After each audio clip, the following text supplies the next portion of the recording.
हाय दोस्तों, कैसे आप लोग। और अभी जो सुप्रीम कोर्ट का ऑर्डर आया आवारा कुत्तों के बारे में, स्ट्रे डॉग्स के बारे में, उससे बहुत ज़्यादा कंट्रोवर्सी है। डॉग लवर्स बोल रहे हैं कि ये दो बहुत बड़ी नाइंसाफ़ी है स्ट्रे डॉग्स के साथ। और दूसरी तरफ वो लोग हैं, ज़्यादातर जनता, जो लोग बहुत परेशान हो चुके हैं इस प्रॉब्लम की वजह से। मैं सच बताऊं तो मुझे भी 2 बार कुत्ते काट चुके हैं अभी पिछले 2-3 सालों में, और इसी वजह से मुझे घर चेंज करना पड़ा। मैं पहले एक कॉलोनी में रहता था, एक कोठी के फ्लोर में रहता था जहाँ पे आवारा कुत्ते बहुत थे, और मुझे 2 बार काटा कुत्तों ने। और मुझे इसीलिए अपना घर अपार्टमेंट में, सोसाइटी में लेना पड़ा जहाँ पे कुत्ते ना हों। आप सोचिए कि मेरे जैसे इंसान को घर ही बदलना पड़ेगा। तो ये कोविड के दौरान ये हादसा हुआ था मेरे साथ, तो मैंने डिसाइड कर लिया था कि मैं यहाँ पे नहीं रहूँगा। तो लेकिन जितने भी वेंडर्स हमारे घर आते थे, इवन कोई दूध वाला आ रहा है, कोई भी आ रहा है, तो ज़्यादातर को एक एक बार तो कुत्तों ने काटा ही। वो लाठी लेकर आते थे। आप सोचिए कि हम लोगों को भी लाठी लेके, अगर हमें वॉक करने जाना पार्क में तो हम लाठी लेके जा रहे हैं, हर जगह आप लाठी लेके निकल रहे हैं। और फिर वॉक करने भी जाना है तो आप गाड़ी से पहले गाड़ी लेके जाओ पार्क तक, जबकि पार्क आपके सामने ही है। और छोटे बच्चों को इतना काट रहे थे, बुजुर्ग बड़े परेशान। तो ये देखो, मामला तो बहुत सीरियस है। और अब जो खबरें आ रही हैं कि रेबीज की वैक्सीन लगने के बाद भी लोगों की रेबीज से डेथ हो रही है। आज मैं इसी टॉपिक पे बात करूंगा कि ऐसा क्यों हो रहा है कि रेबीज की वैक्सीन लगने के बाद भी डेथ हो रही है। ठीक है, आप लोग लड़ते रहिएगा आपस में सब लोग। और दिक्कत यह है कि जहां 2021 में करीब 21 लाख मामले आए थे डॉग बाइट के, वो बढ़ के हो गए हैं आज करीब, ये 2023 की बात है, 21 लाख मामले थे, अब हो गए हैं करीब 33-34 लाख के आसपास, ये 2024 में।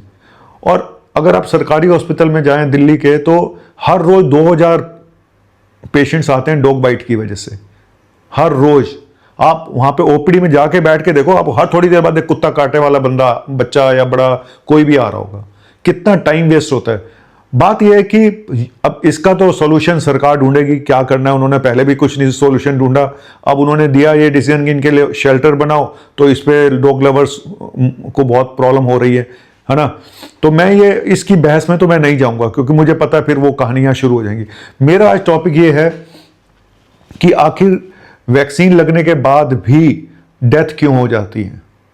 क्या वैक्सीन नकली आ रही है, या कोई नया वायरस आ गया है, क्योंकि रेबीज वायरस से फैलता है, और वो कैसे फैलता है मैं वो भी बताऊंगा। तो क्या कोई नया वायरस आ गया है, स्ट्रेन आ गया उसमें, है ना, या फिर और क्या कारण होते हैं जिसकी वजह से वैक्सीन काम नहीं करती। और वैक्सीन के अलावा और भी ट्रीटमेंट है इम्यूनोग्लोबुलिन से, है ना। खाली कई बार वैक्सीन लगाने से काम नहीं चलता है। ये लोगों की बहुत बड़ी भूल है कि हमने वैक्सीन लगवा ली तो अब कुछ नहीं होगा। सर, वो डिपेंड करता है कि कुत्ते ने आपको कहां पे काटा, कितना काटा, आपका वुंड कितना बड़ा था। इन सब चीजों पे डिपेंड करता है कि वैक्सीन भी काम करेगी या नहीं करेगी। तो चलिए, यही आज टॉपिक है, कहीं मत जाइएगा, बने रहिएगा मेरे साथ। और आई लव माई इंडिया। 15 अगस्त पे तो आजादी मिल जाए यार इस प्रॉब्लम से।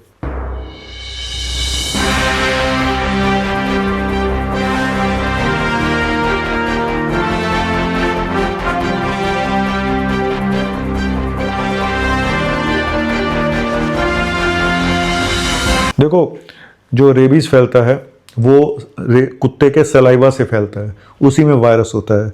और ये भी पाया गया कि अगर हम जितने भी कुत्तों का टेस्ट किया गया, तो ये भी पाया गया कि 50% कुत्तों को रेबीज होती है। 50%, आप सोच भी नहीं सकते कितना बड़ा अमाउंट है। ठीक है, तो इसीलिए कहते हैं कि जब कुत्ता काट जाए तो भाई चुपचाप इंजेक्शन लगवा लो, वैक्सीन।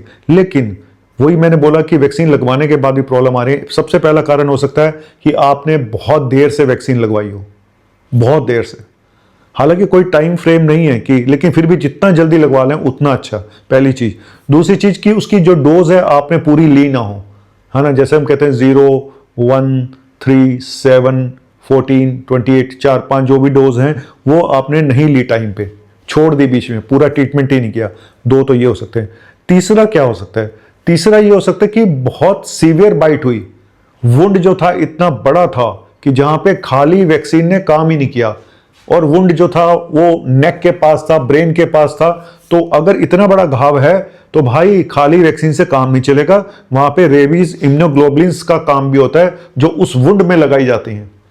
और ये जो नेक के पास या ब्रेन के पास अगर कुत्ता काटता है तो ये ब्रेन में जाने का चांस बहुत ज्यादा होता है और ये बहुत फेटल होता है। और एक बार सिम्टम आ गए रेबीज के पेशेंट को, वो रेबीज का पेशेंट बचता नहीं है, 100% लीथल है। आप सोच लीजिए अभी जो कबड्डी के प्लेयर की डेथ हुई और कितनी सारी डेथ हो रही हैं, तो उसके बारे में कोई नहीं सोचता। वो डॉग लवर उनके बारे में बात ही नहीं करते हैं। जब उनसे बात करो तो वो बात करते हैं, देखो जी इतने रेप हो रहे हैं, इतना ये हो रहा है, मर्डर हो रहे हैं, उसके बारे में तो सरकार सोचती नहीं है। तो यार इस हिसाब से तो हम किसी भी चीज का समस्या का समाधान नहीं कर सकते अगर ये बात है तो। चलिए अगले टॉपिक पे चलता हूं कि और क्या कारण है। और एक चीज और भी हो सकती है, आपका जो घाव था उसकी आपने केयर नहीं करी, है ना। देखो एक छोटा सा होता है जी, बस खाली एक हल्का सा वो लग गया, वो कोई बात, लेकिन जहां पे अच्छा खासा घाव है तो उसको प्रॉपर केयर चाहिए, ठीक है। कोई भी अगर कुत्ता काटता है तो उसको साबुन के पानी से साफ करें, डिटॉल से साफ करें, आयोडीन से साफ करें, टिंचर आयोडीन से। सफाई जरूरी है, उसका प्रॉपर डॉक्टर को दिखा के उसकी ड्रेसिंग भी जरूरी है अगर करना पड़े तो, ठीक है। वो डॉक्टर बताएगा इसमें क्या क्या देना है, एंटीबायोटिक क्या देनी है, तो वुंड की केयर करना भी जरूरी है। और एक चीज ये हो सकती है आपका इम्यून सिस्टम इतना वीक हो कि वैक्सीन ने काम ही नहीं किया और तेजी से फैल गया इन्फेक्शन, तो ये भी हो सकता है ना। और लास्ट में फिर मैं वही बोलूंगा कि हो सकता है कि रेबीज का जो वायरस था उसमें कोई नया स्ट्रेन आ गया, कोई म्यूटेशन हो गया, नया वेरिएंट आ गया और उस पर वैक्सीन ने काम नहीं किया। और एक करप्शन वाली बात यह है कि जहां से भी रेबीज आ रही है उनकी कोल्ड चेन को मेंटेन नहीं किया जा रहा है और करप्शन की वजह से वो उतनी इफेक्टिव साबित नहीं हो रही है।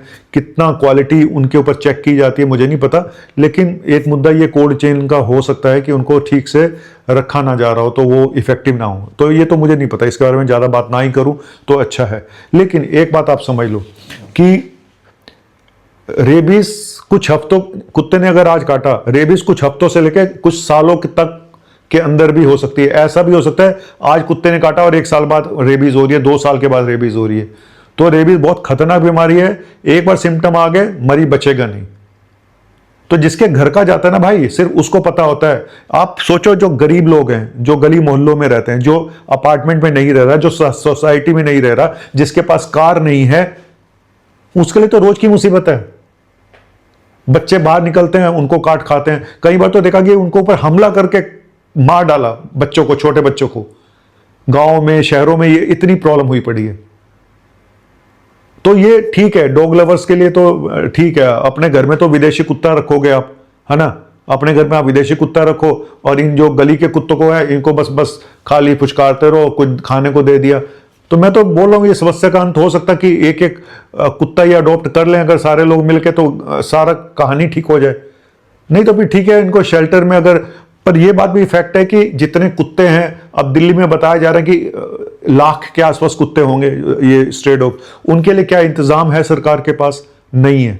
तो शेल्टर पहले बनाओ फिर इनको वहां पे लेके जाओ, है ना। तो सरकार की विल पावर चाहिए। और क्योंकि पहले तो कुछ हुआ नहीं है, सच बताऊं एमसीडी ने कुछ नहीं कर पाई है। स्टेलाइज करेंगे, वैक्सीनेट करेंगे, पर प्रॉब्लम यह कि स्टेलाइज करने के बाद भी वो काट सकता है। वैक्सीन कई बार नहीं काम करती हैं और कितना मेंटल ट्रॉमा होता है काटने के बाद। आपको लगता है कि बस वैक्सीन लगवा दी कुत्ते को और हमने तो सब सही हो गया। क्यों सेफ हो गया? एक आदमी का आम अधिकार है उसका घूमना, उसका पार्क जाना, उसका अपनी रोड पे चलना। आप उसको सुरक्षा ही नहीं मिल पा रही है। 24 घंटे उसके मन में डर रहता है कि अभी कुत्ते ना काट जाए। वो लाठी, एक ने लिखा जी लाठी लेके चलना सीखो साथ में। अब ये रह गया कि हम लाठी लेके सारा दिन घूमते रहें और कुत्ते को मार नहीं सकते लाठी आप, नहीं तो आपके ऊपर लाठियां पड़ेंगी जो ये एनिमल राइट्स वाले हैं। तो मुद्दा सारा वो human right versus animal rights, dog lovers वाले, डॉग हेटर्स की मैं बात नहीं कर रहा हूं। I am not a dog hater, लेकिन मुझे ऐसा लगता है कि इस समस्या का सॉल्यूशन निकालना बहुत जरूरी है, जहां पे इनके कुत्तों के लिए भी अच्छी सी जगह हो, उनको अच्छा खाने पीने को मिले, ठीक है। और नहीं तो फिर ठीक है कोई बीच का रास्ता निकालो। तो अब दोबारा सुनवाई हो रही है। तो कुल मिला के एक चीज आप जान लो कि कई बार खाली वैक्सीन काम नहीं करती है, इम्यूनोग्लोबुलिन देनी पड़ती है सीवियर केसेस में, जहां बड़े बड़े वुंड हैं, जो नेक के पास हैं, जो गर्दन के पास हैं, ये बहुत फेटल होते हैं। इनमें इम्यूनोग्लोबुलिन भी चाहिए। इंजेक्शन तो 400-500 रुपए का आ जाता है, लेकिन इम्यूनोग्लोबुलिन महंगी आती है, 4 से 6 हजार रुपए की आती है, और कितनी दी जाएंगी वो भी एक मुद्दा है। तो कुल मिला के खाली वैक्सीन सुरक्षित नहीं है, ये बात आप जान लो। तो मैं तो डॉग लवर से बोलूंगा कि भाई आप लोग अडॉप्ट कर लो एक एक कुत्ता सब लोग, फिर लेकिन आप रेपिस्ट से तुलना कर दें शुरू कर देते हो कि इतने रेपिस्ट घूम रहे हैं, इतने ये घूम रहे हैं। अगर नेगेटिविटी में जीना तो फिर हर चीज के लिए एक सवाल है। हमें प्रॉब्लम का सॉल्यूशन ढूंढना है, ना कि सॉल्यूशन का प्रॉब्लम। यहां पे यही हो रहा है कि आप कुछ भी करोगे वो नई प्रॉब्लम लेके खड़े हो जाते हैं। अब पता नहीं रेपिस्ट को कुत्तों से क्या कंपेयर करना कितना ठीक है। हम मानते हैं उनका भी सॉल्यूशन होना चाहिए। इतनी पॉपुलेशन बढ़ती जा रही है इंसान की, उसका भी सॉल्यूशन होना चाहिए। इनका भी जरूरी है पॉपुलेशन कंट्रोल करना। कुत्तों की अगर संख्या बढ़ रही है तो आदमियों की संख्या भी बढ़ रही है, तो इनको भी करो कंट्रोल। लेकिन सरकार में विल पावर चाहिए, बहुत तगड़ी विल पावर चाहिए। चलिए, मेरा टॉपिक आज यही था कि रेबीज का इंजेक्शन काम क्यों नहीं कर रहा है, लगने के बाद भी डेथ क्यों हो जाती है। बंद करना।